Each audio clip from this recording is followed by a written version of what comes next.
आज का दिन देश के पहले प्रधानमंत्री पंडित जवाहरलाल नेहरू जी को भी याद करने का दिन है।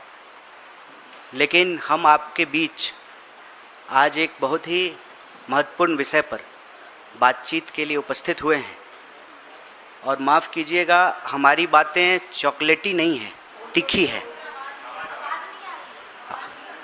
आ रही है? ये संसद का माइक थोड़ी है।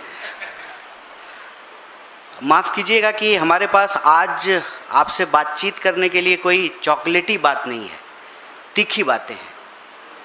क्योंकि देश में जो हो रहा है, सरकार के लिए कॉमेडी हो सकता है, लेकिन देश के जो नौनिहाल हैं, देश के जो भविष्य हैं, उनके जीवन मरण का सवाल है। आप सब पिछले कुछ सप्ताह से इस देश की शिक्षा व्यवस्था से जुड़ी हुई कई महत्वपूर्ण घटनाओं को कवर किए हैं।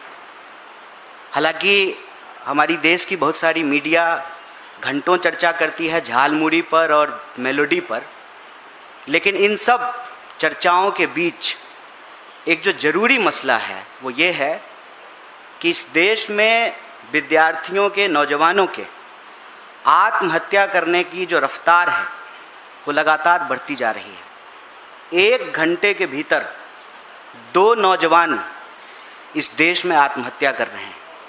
और आत्महत्या का सीधा संबंध इस देश की चौपट शिक्षा व्यवस्था से है। जो आदमी शिक्षा के लिए योग्य नहीं है, उसको शिक्षा मंत्री बना दिया गया है। और यह बात मैं पूरी जिम्मेवारी से कांग्रेस पार्टी की ओर से आपके बीच रख रहा हूँ। आपने देखा होगा कि किस तरीके से हर साल इसी महीने नीट को लेकर के एक बवाल शुरू होता है, और सरकार के जो रवैये हैं वो ढाक के 3 पात। न शिक्षा मंत्री का इस्तीफा होता है, न दोषियों पे कोई सख्त कार्रवाई होती है, और हर साल पेपर लीक होता है। आप जानते हैं कि 80 बार से ज़्यादा इस देश की परीक्षाओं के पेपर लीक हो चुके हैं। कल की खबर है कि एसएससी जीडी की परीक्षा देने के लिए एक केंद्र पर 800 से ज़्यादा लोगों को बुला लिया गया और बैठने की व्यवस्था सिर्फ 250 लोगों की थी।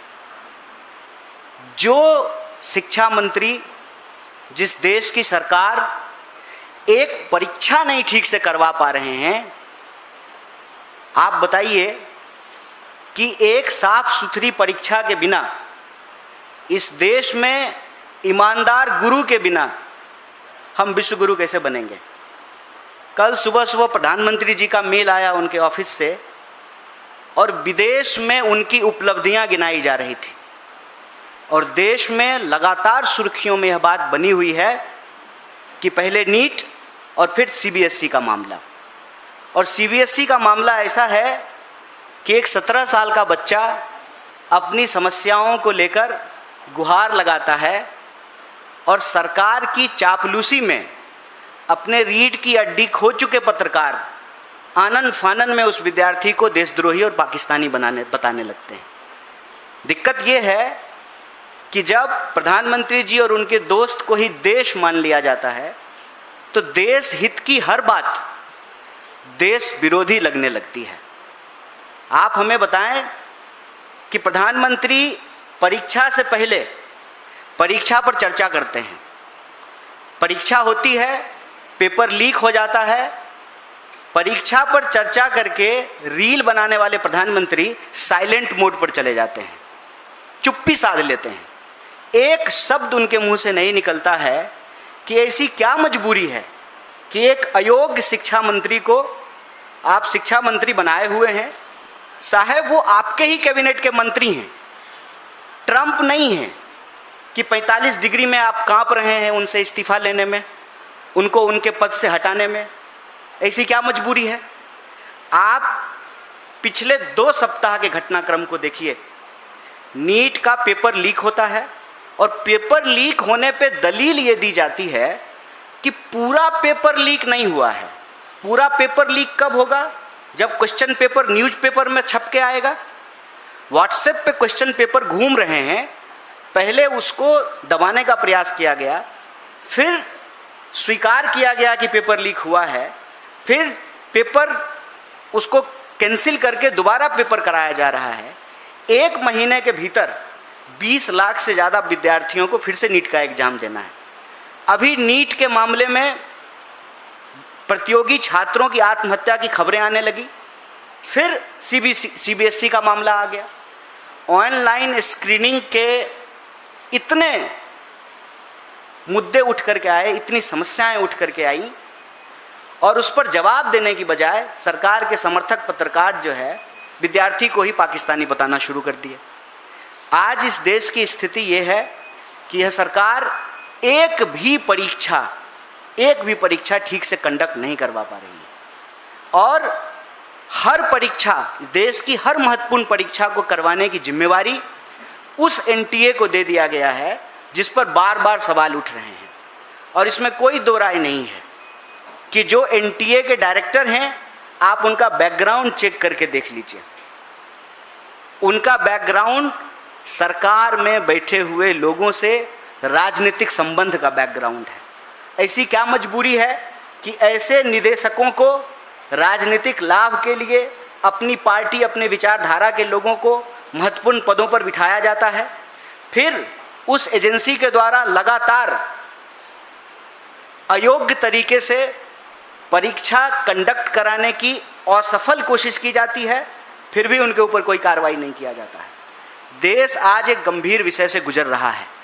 ऐसी परिस्थिति में हम देश के विद्यार्थियों और नौजवानों से ये अपील करना चाहते हैं कि सिस्टम की खामी और कमी को आप अपने मत्थे मत मढ़िए। सिस्टम अपनी कमी को, अपने फेलियर को आपके माथे पर नाकामी के रूप में मढ़ना चाहती है, लेकिन आपको इन परिस्थितियों से किसी और की गलती के चलते अपनी जान गंवाने की आवश्यकता नहीं है। अगर जान गंवानी ही है तो अपने हक के लिए लड़कर मरेंगे, आत्महत्या करके नहीं मरेंगे।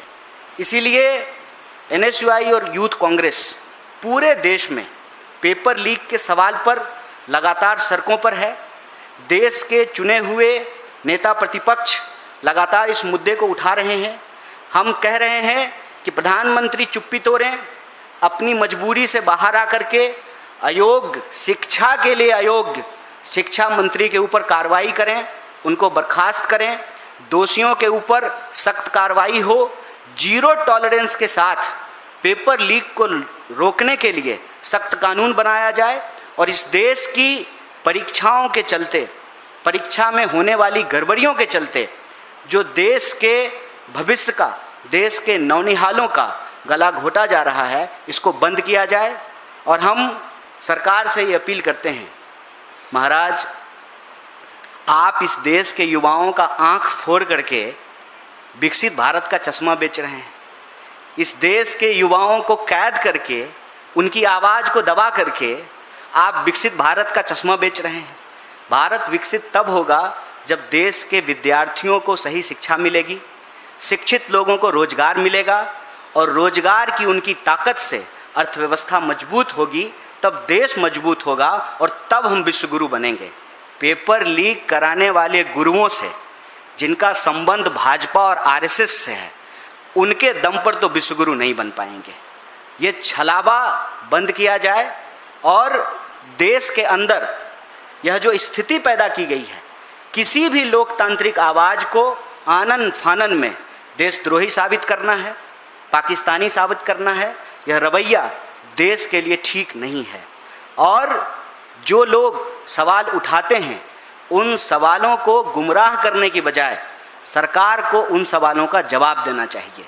सीधा सीधा कांग्रेस पार्टी की तरफ से हम प्रधानमंत्री से यह सवाल पूछ रहे हैं कि प्रधानमंत्री जी, आप परीक्षा पर चर्चा करके रील बना लेते हैं, पेपर लीक के बाद आप चुप्पी क्यों साध लेते हैं? आप अपनी चुप्पी तोड़िए। इनकॉम्पिटेंट, इनकेपेबल जो मिनिस्टर्स हैं आपके, अपने मंत्रालय को छोड़ करके दुनिया की हर चीज़ पे वो बात करते हैं, लेकिन अपने मंत्रालय की जवाबदेही वो नहीं लेते हैं। शिक्षा मंत्री को शिक्षा मंत्रालय की जवाबदेही लेनी पड़ेगी, और वो जवाबदेही वो पूरा करने में विफल हुए हैं, इसलिए इस शिक्षा मंत्री को बर्खास्त करना चाहिए। तीसरी बात, एनटीए के ऊपर बार बार सवाल उठ रहे हैं, उसकी प्रक्रियाओं के ऊपर सवाल उठ रहे हैं, उसमें सरकार से जुड़े हुए लोगों को नियमों को ताक पर रख करके उनको सारा काम दिया जाता है, उनको ठेका दिया जाता है। एनटीए से free and fair examination conduct कराना पॉसिबल नहीं है। या तो आप एनटीए से परीक्षा लेने की जो काम है उसको वापस लीजिए और एनटीए को इससे बेदखल कीजिए। अदरवाइज अगर आप चाहते हैं कि एनटीए जैसी कोई संस्था इस देश में एग्जाम कंडक्ट कराए तो फिर उसको संवैधानिक दर्जा दिया जाना चाहिए। एक एनजीओ की तरह जो है एनटीए नहीं चल सकता है। और चौथा, देश के चाहे नीट के स्टूडेंट हों या सीबीएसई के स्टूडेंट हों, उनके माँ बाप से, उनके परिवारों से हम ये कहना चाहते हैं, देश का सबसे बड़ा विपक्षी दल होने के नाते एनएसयूआई, यूथ कांग्रेस और पूरी की पूरी कांग्रेस पार्टी सड़क से लेकर के संसद तक आपके न्याय की, इस सच की लड़ाई में आपके साथ खड़ी है। आप सब जानते हैं कि नीट के प्रतियोगी छात्र के परिवारों को हम लोग मदद कर रहे हैं, बाकी परिवारों को हम मदद करेंगे। और सीबीएसई के जो स्टूडेंट हैं उनके लिए हमने एक हेल्पलाइन नंबर जारी किया है, एक टोल फ्री नंबर जारी किया है। इसके साथ साथ हम नीट के लिए भी एक हेल्पलाइन नंबर जारी किए हैं। और हम इस देश के नौनिहालों से, जवानों से ये अपील करना चाहते हैं कि आपको अपनी जान लेने की ज़रूरत नहीं है। किसी और की नाकामी के चलते अपना बहुमूल्य जीवन गंवाने की ज़रूरत नहीं है। आप इस देश के होने वाले नागरिक हैं, आप इस देश के नागरिक हैं और इस देश की सरकार को यह जिम्मेवारी लेनी पड़ेगी। किसी भी सूरत में हम लोकतंत्र को लाठी तंत्र नहीं बनने देंगे। आपकी इस लड़ाई को मजबूती से आगे बढ़ाने के लिए हम पूरी ताकत से खड़े हैं। सीबीएसई के जो प्रभावित स्टूडेंट हैं, जो ऑनलाइन स्क्रीनिंग के माध्यम से अपना उत्तर पुस्तिका नहीं प्राप्त कर पा रहे हैं, उनके उत्तर पुस्तिका में जो उन्होंने आंसर शीट में जो जवाब लिखा है इसके हिसाब से उनको मार्क्स नहीं दिए गए हैं, अगर उनको कम अंक आए हैं, किसी तरह की परेशानी अगर सीबीएसई के स्टूडेंट को हो रही है, सभी लाखों प्रभावित छात्रों के लिए हम एक नंबर जारी कर रहे हैं। एनएसयूआई ने इसको अपने सोशल मीडिया हैंडल से जारी किया है। हम आपके माध्यम से देश को फिर से इस नंबर को अवगत कराना चाहते हैं। नंबर है 9260030030। इस पे आप अपनी शिकायत दर्ज करा सकते हैं और इस सवाल को, देश में पेपर लीक के सवाल को हम एक गंभीर मुद्दा मान करके पूरी ताकत से इसके लिए लड़ेंगे, क्योंकि हमारी ये स्पष्ट समझ है, वोट चोरी करके जो लोग कुर्सी पर बैठ जाते हैं उनके शासन में पेपर लीक होना एबिलिटी है, कैपेबिलिटी है। उनके दौर में पेपर लीक होना बहुत स्वाभाविक है। इसीलिए यह लड़ाई न सिर्फ देश के भविष्य को बचाने की लड़ाई है, अंततः ये लड़ाई इस देश की जनतांत्रिक लोकतांत्रिक शक्ति को भी आगे बढ़ाने की लड़ाई है। इसमें Congress party, NSUI, youth Congress इस देश के विद्यार्थियों और नौजवानों के साथ पूरी तरह से तैयार है। आपके पास जो भी सवाल हैं हम यथासंभव उसका जवाब देने का प्रयास करेंगे। और आप राजनीतिक, गैर राजनीतिक, विचारधारात्मक कोई प्रश्न पूछ सकते हैं, क्योंकि हम प्रधान नहीं हैं।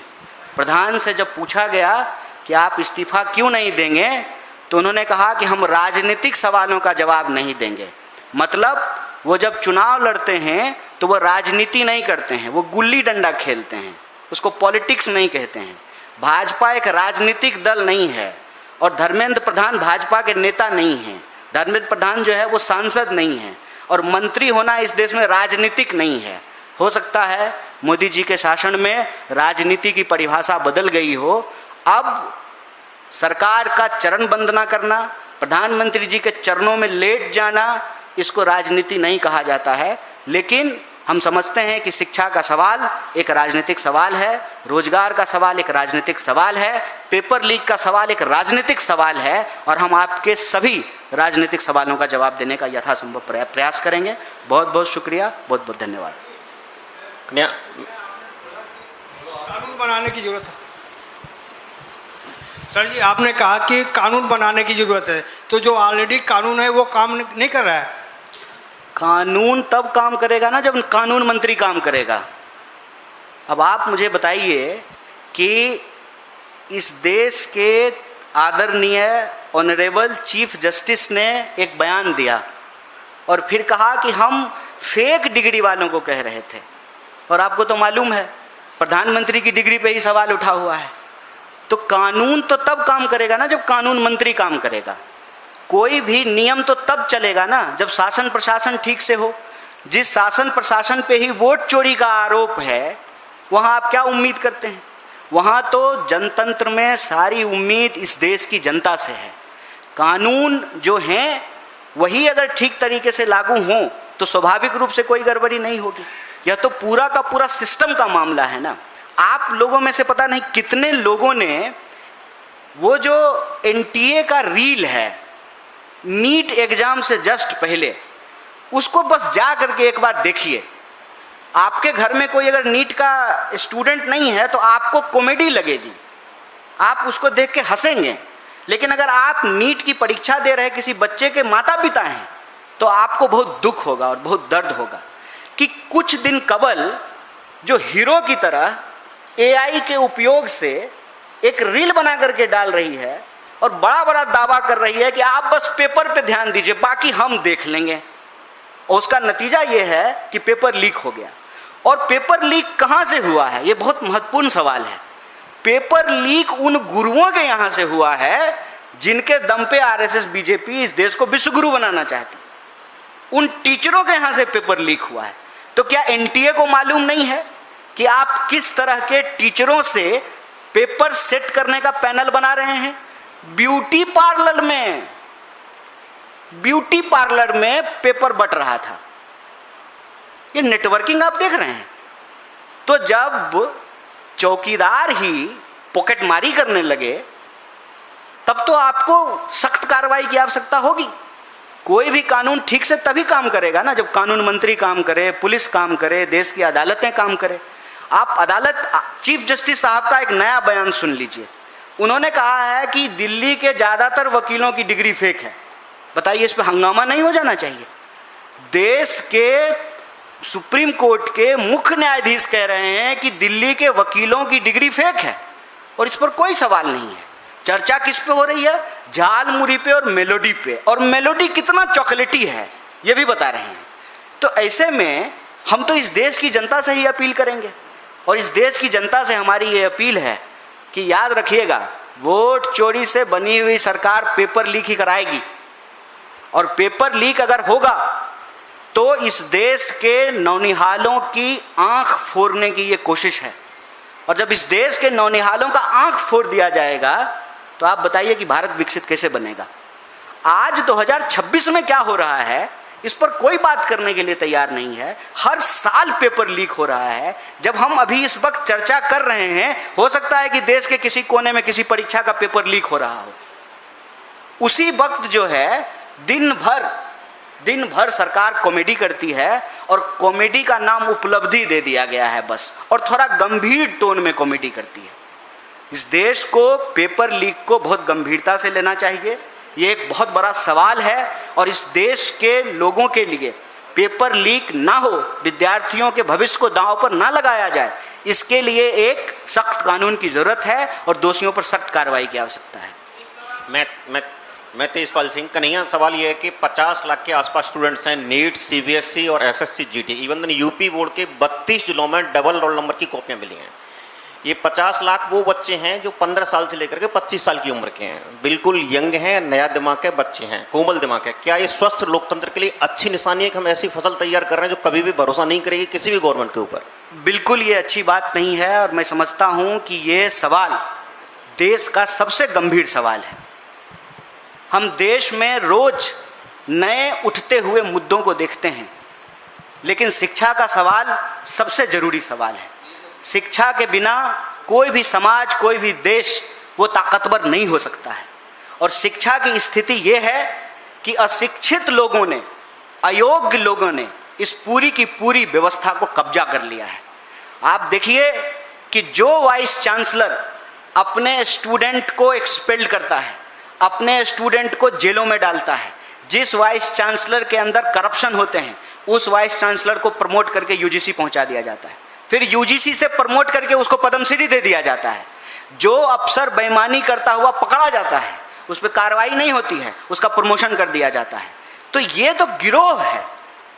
ये ऐसा देश की स्थिति देख करके ऐसा लग रहा है कि किसी भी तरह से इस देश को चौकीदार नहीं चला रहे हैं, इस देश को पॉकेट मार चला रहे हैं। और पॉकेट मारों के इस गिरोह के चलते सबसे ज़्यादा अगर कोई प्रभावित हो रहा है तो वो इस देश के नौजवान और विद्यार्थी हो रहे हैं। और आप एनटीए की कारस्तानियों को अगर सुनेंगे तो आपको हंसी भी आएगी और आपको रोना भी आएगा। एनटीए सनी लियोनी का एडमिट कार्ड पर फोटो लगा करके भेज देती है। आप सिर्फ एडमिट कार्ड जो भेजा जाता है उस एडमिट कार्ड पर एक रिपोर्ट बना करके देखिए कि दुनिया भर के हस्तियों का फोटो लगा करके एडमिट कार्ड भेजा जाता है। कोई भी वेबसाइट, डिजिटल डंडा सरकार चलाना सीख गई है, सोशल मीडिया बैन करना सीख गई है, लेकिन अपना वेबसाइट सरकार का नहीं चल रहा है। कोई भी वेबसाइट ठीक से नहीं चलता है। सारा का सारा महकमा, प्रधानमंत्री से लेकर के नीचे तक का अफसर रील बनाने में व्यस्त है। एआई का इतना ही इस्तेमाल हो रहा है कि सब लोग रील बना रहे हैं।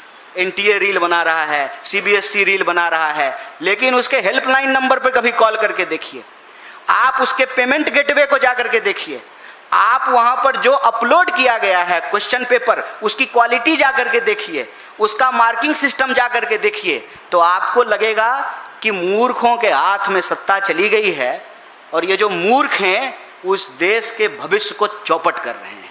सर कन्हैया जी, आज सुप्रीम कोर्ट का फैसला आया है बिहार एसआईआर को लेकर। सुप्रीम कोर्ट ने कहा कि बिहार में जो एसआईआर हुआ है पूरी तरह से वैध है, कोई उसमें जो है गलती नहीं है, हाँ संवैधानिक है। इस पर क्या कहेंगे? देखिए, इस पर एसआईआर के सवाल पर आपको पार्टी की तरफ से एक आधिकारिक सूचना दी जाएगी, प्रेषित किया जाएगा। मैं उम्मीद करता हूं कि प्रेस कॉन्फ्रेंस भी होगी। हम बस इतना कहना चाहते हैं कि एक सवाल आज इस देश के लोगों के मन में है, चाहे वो व्यक्ति राजनीतिक हो या राजनीतिक नहीं हो, चाहे वो दल ए का समर्थक हो या दल बी का समर्थक हो, और वो सवाल है विश्वसनीयता का। इस देश के सिस्टम के ऊपर से लोगों की विश्वसनीयता समाप्त होती जा रही है। और ऐसी परिस्थिति में चाहे न्यायालय, न्यायपालिका के लोग हों, चाहे चुनाव आयोग के लोग हों, चाहे एनटीए के लोग हों, चाहे मंत्रालयों में बैठे हुए अफसर हों, उनको यह बात गंभीरता से सोचनी चाहिए कि आप अपनी नाकामियों पर चाहे जितना झूठ का मुलम्मा चढ़ा दें, चाहे जितना आप एआई से डेकोरेटेड रील बना दें, लेकिन आपकी नाकामियों के ऊपर पड़ने वाला पर्दा जगह जगह से फट गया है। और इससे सवाल लगातार बाहर झांक रहे हैं। और सवाल यही है कि आज दुनिया में हमारी स्थिति क्या है, हमारे इंस्टीट्यूशन की ट्रांसपेरेंसी की हालत क्या है, मीडिया की हमारी हालत क्या है, और सबसे ज़रूरी सवाल, इस देश के नौजवान, आज भी भारत दुनिया का सबसे युवा देश है, और इस सबसे युवा देश के नौजवानों की हालत क्या है। मैंने आपको बताया 1 घंटे में 2 लोग आत्महत्या कर रहे हैं। और आज मैं सुबह रिपोर्ट पढ़ करके आया हूं कि 3 लोग अगर आत्महत्या कर रहे हैं तो उसमें हर तीसरा व्यक्ति दिहाड़ी मजदूरी करता है। जो नौजवान इस देश में डॉक्टर, इंजीनियर बनने का सपना लेकर के चला, उसके प्रश्न पत्र लीक हुए, कोई गरीब अपना जमीन बेच करके घर गिरवी रख करके बच्चे को तैयारी कराया, उस बच्चे के पास या तो दिहाड़ी मजदूरी करने का ऑप्शन है, नहीं तो जो है उसके पास आत्महत्या करने का ऑप्शन है। और दिहाड़ी मजदूर जब अपने हक के लिए नोएडा की सड़कों पे उतर गया, भाषा वही थी कि इनका पाकिस्तानी कनेक्शन है, ये देशद्रोही लोग हैं, असली मजदूर तो काम कर रहे हैं, ये लोग आंदोलनजीवी हैं।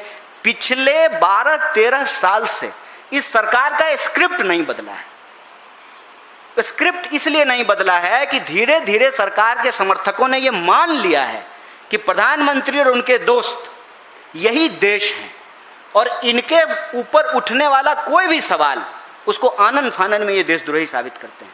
आप सोच करके देखिए, SIR को लेकर के हम सवाल पूछ रहे हों, हम नीट को लेकर के सवाल पूछ रहे हों, हम NTA को लेकर के सवाल पूछ रहे हों, इस देश के वाइस चांसलर को लेकर के सवाल पूछ रहे हों, वो सवाल इस देश के हित से जुड़ा हुआ सवाल है। लेकिन आनन फानन में उस सवाल को जवाब नहीं देना है, सवाल के बदले सवाल पूछना है।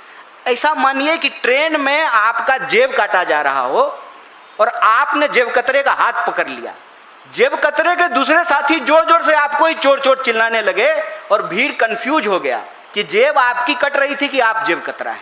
सरकार में यही स्थिति पैदा कर दी गई है। इस देश के लोकतंत्र में विपक्ष की एक भूमिका है ना। अगर प्रधानमंत्री चुन करके प्रधानमंत्री हुए हैं तो राहुल गांधी भी तो चुन करके इस देश के विपक्ष के नेता हुए हैं ना। देश का विपक्ष का नेता यह कह रहा है कि चुनाव आयोग में चुनाव आयुक्तों की नियुक्ति की जो प्रक्रिया है यह प्रॉब्लमेटिक है, उस पर अपना डिसेंट नोट करा रहे हैं, कोई कार्रवाई नहीं हो रही है। ऐसा रील बनाया मुख्य चुनाव आयुक्त ने, ऐसा लगा कि वही शुभेंदु अधिकारी हैं। शुभेंदु अधिकारी चुनाव नहीं जीता है, ज्ञानेश गुप्ता जैसा लगा कि विक्ट्री की तरह जो है रील बना करके पोस्ट कर रहे थे। आप बस ये भोंडापन देखिए अपनी आंखों से और चिंता कीजिए। इसीलिए मैंने आपको कहा कि ये हमारे पास कोई चॉकलेटी बात नहीं है करने को, तीखी बात है। हो सकता है कि हमको तब तक यह बात के लिए कोई असर नहीं हो जब तक हमारे घर में यह स्थिति ना पैदा हो जाए, हमारे बच्चे कल को नीट का एग्जाम देने के लिए ना चले जाएं और खुदा ना खास्ता उसके लिए आत्महत्या की स्थिति ना बन जाए। आप किसी भी इंस्टीट्यूशन के बस डायरेक्टर का बॉडी लैंग्वेज देखिए, संस्कृत निष्ठ हिंदी में सफेद झूठ बोलते हैं। आप CBSE के डायरेक्टर का प्रेस कॉन्फ्रेंस देखिए, आप NTA के डायरेक्टर का प्रेस कॉन्फ्रेंस देखिए, आप उनकी वेबसाइटों को जाकर के देखिए और जो प्रभावित बच्चे हैं उनके आंख के आंसुओं को देखिए। क्या महसूस होता होगा उस 17 साल के बच्चे को जब उसको सिर्फ इस बात के लिए पाकिस्तानी कहा जा रहा है कि आपने CBSE से सवाल क्यों पूछा। और ये काम ये पिछले 10 साल से ज़्यादा कर रहे हैं, 80 बार से ज़्यादा पेपर लीक हो गए हैं, हर घंटे 2 नौजवान आत्महत्या कर रहे हैं, एक परीक्षा ये ठीक से कंडक्ट नहीं कराए हैं, एक एग्जाम, और सारा एग्जाम फिर भी NTA को दे दिया जाता है। इस देश में शिक्षण संस्थानों का डायरेक्टर बनने की एकमात्र योग्यता है आपको नमस्ते सदावत्सले पूरा आता है कि नहीं आता है, आपके RSS में लोग हैं कि नहीं है, सरकार के साथ आपका राजनीतिक संबंध है कि नहीं है, बाकी योग्यता की कोई आवश्यकता नहीं है। मैं कहता हूं कि जब कॉकरोच का बयान इस देश के मुख्य न्यायाधीश ने दिया, आदरणीय ऑनरेबल, देखिए कितना मजेदार बात है, वो जो कह रहे हैं अगर उनके समर्थन में कहें तो सिस्टम पे सवाल उठता है, कहें कि सच बोल रहे हैं तो सिस्टम पे सवाल उठता है और प्रधानमंत्री की डिग्री पे सवाल उठता है, अगर उनको झूठ कहें तो कंटेम्प्ट लगता है। तो ऑनरेबल जस्टिस ने कहा कि आधी डिग्री फेक है, और वही ऑनरेबल डिग्री जस्टिस कह रहे हैं कि नहीं नहीं हमने उनको कॉकरोच नहीं कहा, हम तो फेक डिग्री वाले को कहा। तो सर प्रधानमंत्री जी को एक बार पूछ लेते, एक बार उनकी डिग्री पे भी कार्रवाई हो जाती। ये जो सवाल आप पूछ रहे हैं यह सवाल इस बात से ज़्यादा गंभीर है कि सुप्रीम कोर्ट में क्या निर्णय आया, चुनाव आयोग क्या कह रही है, रेल मंत्रालय अपने दलील में क्या बोलती है, शिक्षा मंत्रालय रील बना करके क्या कह रही है। इससे ज़्यादा ज़रूरी सवाल है कि इस देश के नौजवानों को इस देश के सिस्टम पर से उनकी विश्वसनीयता कम हो रही है। इसीलिए आज हम आपके बीच सिर्फ सरकार से सवाल पूछने के लिए नहीं आए हैं, हम इस देश के नौजवानों से भी अपील करने के लिए आए हैं कि मेलोडी की इस कॉमेडी में हम जेनजी के क्वेश्चन को दबने नहीं देंगे। हम सड़क से लेकर के संसद तक इस सवाल को उठाएंगे। वो प्रेस कॉन्फ्रेंस करके कहते रहें कि हम अराजक स्थिति पैदा करना चाहते हैं, हम अराजक स्थिति नहीं पैदा करना चाहते हैं। आप मूर्ख लोग गद्दी पे बैठ करके इस देश को चलाने में सक्षम नहीं है, अयोग्य हैं। कन्हैया, ABP न्यूज़ से मैं मोहित दुबे हूँ। मेरा सवाल ये है कि आपने वोट चोरी के मद्देनज़र बिहार के 20 जिलों में आपने यात्रा की थी, राहुल गांधी आप भी उस यात्रा में शामिल थे। भारतीय जनता पार्टी कह रही है कि वोट अधिकार यात्रा ये लोग कर रहे थे, वोट चोरी का मुद्दा उठा रहे थे। सुप्रीम कोर्ट ने कह दिया है कि वोट चोरी का कोई मुद्दा नहीं था, SIR बिल्कुल सही था, राहुल गांधी को माफ़ी मांगनी चाहिए। पहला सवाल। दूसरा सवाल मेरा ये है कि कर्नाटक के घमासान को लेकर, या ये कहें कि कर्नाटक की कुर्सी को लेकर जो है बड़ा हंगामा बरपा है, सिद्धारमैया रहेंगे या DK शिव कुमार बनेंगे। DK शिव कुमार मंदिर यहाँ पे जा रहे हैं, क्या एक्चुअल में स्थिति है, इसके बारे में थोड़ा बता दीजिए। देखिए, देश में हजार मुद्दे हैं। हमारे लिए सबसे बड़ा मुद्दा ये है कि इस देश में एक भी परीक्षा पर चर्चा करने वाले प्रधानमंत्री सही तरीके से कंडक्ट नहीं कर पा रहे। हमारा सीधा सवाल है कि सरकार को जवाबदेही तय करनी पड़ेगी। क्या मजबूरी है, प्रधानमंत्री आकर के बताएं कि प्रधान से क्यों घबरा रहे हैं। सर, वो आप ही का प्रधान है, आप ही उसको प्रधान बनाए हैं, वो ट्रंप नहीं है। आपको उसके सामने कोई सरेंडर करने की जरूरत नहीं है। वो काम नहीं कर रहा है। इससे पहले आपने एक और आपकी प्रिय मंत्री थी स्मृति ईरानी, उस वक्त मैं स्टूडेंट था, हम लोग सड़क पे आंदोलन कर रहे थे, तो उस वक्त तो सरकार ने उनसे इस्तीफा ले लिया था। उनका शिक्षा मंत्रालय लेकर के उनको कपड़ा मंत्री बना दिया था, कहा था कि आप इसमें फिट हैं, कपड़े की आपको समझ ज़्यादा है, शिक्षा की नहीं है। तो ऐसी क्या मजबूरी है कि इस प्रधान को बिठाए हुए हैं, इसको क्यों नहीं हटा रहे हैं। बार बार जब पेपर लीक हो रहा है, एक एग्जाम ठीक तरीके से कंडक्ट नहीं हो रहा है, ये हमारे लिए सबसे बड़ा सवाल है। और जहाँ तक वोट चोरी का सवाल है, मैं उस पर आपको आज फिर कहता हूँ, चोर जब सरकार बनाएंगे तो पेपर लीक ही होगा, और इस पर माफ़ी मांगने की ज़रूरत नहीं है। बस सब्र कीजिए, इंतज़ार कीजिए, धीरे धीरे धीरे धीरे, जैसे ये पेट्रोल का दाम बढ़ा रहे हैं ना, 1 रुपया 2 रुपया, लेकिन अंततः तो आपका 10 रुपया खर्च हो गया है एक सप्ताह में। वैसे ही धीरे धीरे जो है इस देश की आबादी को यह बात समझ में आने लगी है। कहते हैं विदेश यात्रा मत करो, और खुद जा करके चॉकलेट दे करके रील बनाने के लिए चले गए। धीरे धीरे धीरे यह बात स्पष्ट तरीके से लोगों को समझ में आने लगी है। और हम यह बात आज भी दावे से कह रहे हैं, कहीं का भी चुनाव हुआ हो, SIR में जो डिलीशन होता है और बीजेपी के जीतने का जो वोट मार्जिन है, जो अंतर है, उसको आप देख लीजिए, आपको स्थिति स्पष्ट हो जाएगी। और यह बात अगर हम कह रहे हैं और आज दावे के साथ कह रहे हैं, अगर हम गलत कह रहे हैं तो ये कार्रवाई कर लें। हम जनता के सामने सबूत तैयार देने के लिए तैयार हैं। राहुल गांधी ने वोटर लिस्ट निकाल करके चुनाव आयोग के ही वोटर लिस्ट से वोट चोरी का प्रमाण दिया है, और सरकार के पास इस देश के नेता प्रतिपक्ष के सवालों का जवाब नहीं है। ये दुख और चिंता की बात है, खुशी मनाने की बात नहीं है कि राहुल गांधी जो भी बात उठाते हैं 2 महीने 3 महीने के वो बात साबित हो जाती है। राहुल गांधी की एक बात आप अगर हम कोरोना से ही शुरू कर लें, हर बात सही साबित होती गई है। ये जो आज 10 रुपये पेट्रोल के दाम बढ़े हैं, ये तो राहुल गांधी पहले बोल दिए थे। उन्होंने कहा था कि ये अपने दोस्त के चक्कर में देश के हित को, दोस्त के हित के लिए देश के हित को अमेरिका के सामने सरेंडर कर रहे हैं। वेनेजुएला से तेल खरीदने का जो प्रतिशत है वो 50% को क्रॉस कर गया है। और इसी को तो कहते हैं ना वो मुहावरा, अंधेर नगरी चौपट राजा, टके सिर भाजी टके सिर खाजा। 100 रुपया का $1 और 100 रुपया का 1 लीटर, कितना बेहतर हो गया है। ये स्थिति साफ कह रही है। और रही बात कर्नाटक की, कर्नाटक हम देख रहे हैं। भाजपा को चिंता में अपना पेट खराब करने की आवश्यकता नहीं है। हमारा इंटरनल सिस्टम है। कुछ लोगों को केरल को लेकर के भी बड़ी चिंता हो रही थी, बड़ा जल्दी में थे, लेकिन हम लोग रील बनाने की जल्दी में नहीं थे। आराम से फैसला हुआ लोकतांत्रिक तरीके से, और सारा पार्टी यूनाइट होकर के उस फैसले को लागू किया। कर्नाटक में जो है जो करना है पार्टी करेगी। हमारे लिए हमारी पार्टी कैसे चलेगी ये चिंता का विषय नहीं है। हमारे लिए ये चिंता का विषय है कि देश कैसे चलेगा। और जब हम देश की बात करते हैं, देश का मतलब देश का प्रधानमंत्री और प्रधानमंत्री का दोस्त नहीं होता है। देश का मतलब देश के अंदर रहने वाले 140 करोड़ लोग होते हैं, और 140 करोड़ लोगों की जिम्मेवारी इस देश की विधायिका, न्यायपालिका और कार्यपालिका और इस देश की मीडिया के ऊपर है। चारों इंस्टीट्यूशन को अपनी जिम्मेवारी निभानी पड़ेगी, और वो चारों इंस्टीट्यूशन अगर अपनी जिम्मेवारी नहीं निभाएंगे तो हम इस देश का विपक्ष होने के नाते देश की संसद और सड़क पर इस देश के छात्रों और नौजवानों की आवाज़ को बुलंद करते रहेंगे। मेरा नाम आदर्श कुमार है, मैं उत्तर प्रदेश आता हूँ। हम जैसे लोग जो यूपी से आते हैं, दिल्ली में काम करके पढ़ाई करते हैं, काम भी करते हैं, पढ़ाई भी करते हैं। अभी आपने NTA पर बोला, UPSC में अभी प्रीलिम्स हुआ है, क्वेश्चन आउट ऑफ सिलेबस था, 1 मिनट में क्वेश्चन पढ़ा नहीं जा रहा था, हमें आंसर कैसे देते, और उसका मॉडल पेपर भी नहीं जारी किया गया 1 या 2 दिन पहले। तो UPSC के ऊपर आपकी क्या राय है? ये आपने बहुत अच्छा सवाल किया है। देखिए कितना मजेदार है, UPSC का सिलेबस नहीं आउट हो जाता है। सिलेबस आउट होना चाहिए, सिलेबस 1 साल पहले पता चलना चाहिए। सिलेबस आउट नहीं होता है, नीट का पेपर आउट हो जाता है।